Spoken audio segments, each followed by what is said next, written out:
Hello and welcome to Houdini For Noobs Part 1.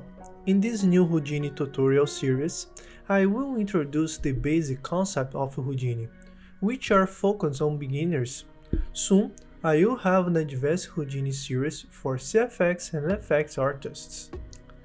For this initial tutorial, we are going to see the most basic and important tools from Houdini. Let's introduce myself first. I am Cesar de Macedo and I am CFX artist. A few years ago, I began my journey of learning Houdini, and I have since worked for a big studio on a significant projects like Amsterdam from 20th Century Studios. So I want to share my experience with you. When I was a beginner, I spent countless hours watching tutorials, but unfortunately, most of them were a waste of time, as I never used the techniques I learned or boring tutorials which make me even more confused.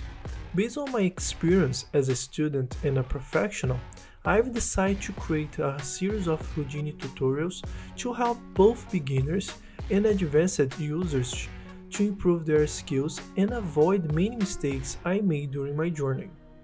Houdini can be a complex software to master, but don't worry, I will take your hands and help you with this learning process. If you're watching this video, you may have an idea what is Houdini and what's your application.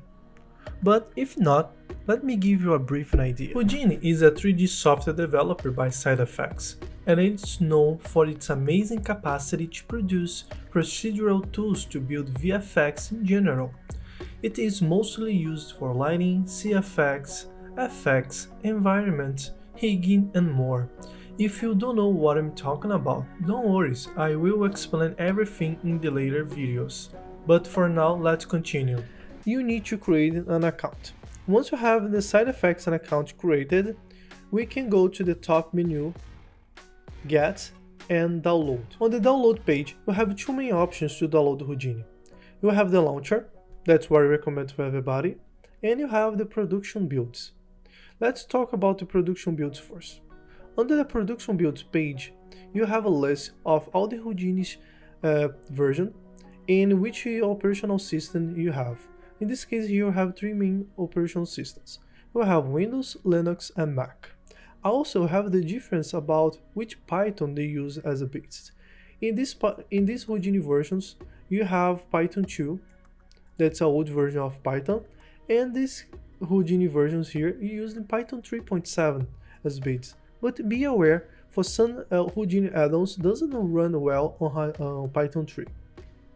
Okay, let's go back to the download page now. As I said, my recommendation is the launcher.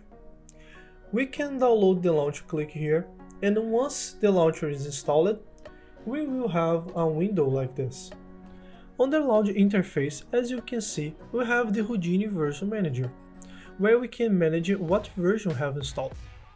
On this button, we can upgrade, launch Houdini, and this you have extra options like modify, repair, uninstall. In your case, you probably don't have any Houdini version installed. To add a new Houdini, it's very simple. Just click on the plus button. A new window will show. Just go to choose another version, and these windows like we have in the production build on the website will show up. Here, we can just select the version we want. You can select the last version of the default build, but if you want, you can also install with the Python 3. Once you select yours, just press install and the new Houdini will be installed on your machine. I will continue this class in another video and have our first interaction with Houdini. Thank you so much for watching. If you liked it so far, please don't forget to give your like. This simple gesture helps a lot. See you guys!